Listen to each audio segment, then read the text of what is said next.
გასულ ხუთშაბათს მე-6 კლასელებმა რუსული ენისა და ლიტერატურის პედაგოგის მაია გოგოლაძის ხელმძღვანელობით ტრადიციული რუსული კერძების პრეზენტაცია და დეგუსტაცია მოაწყვეს.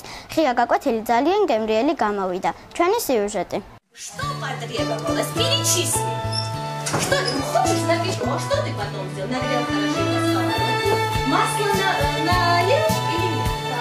Тоже шоколадом? А шоколад тоже нутелла? Или какой-нибудь другой? Нет, Мне очень интересно. Ты знаешь? нет, это не шоколад, который моя бабушка. Так, ну и Кики готовили вместе. Да, что, поднялся? Пришел в гости домой. Кики, и они приготовили. Нам понадобится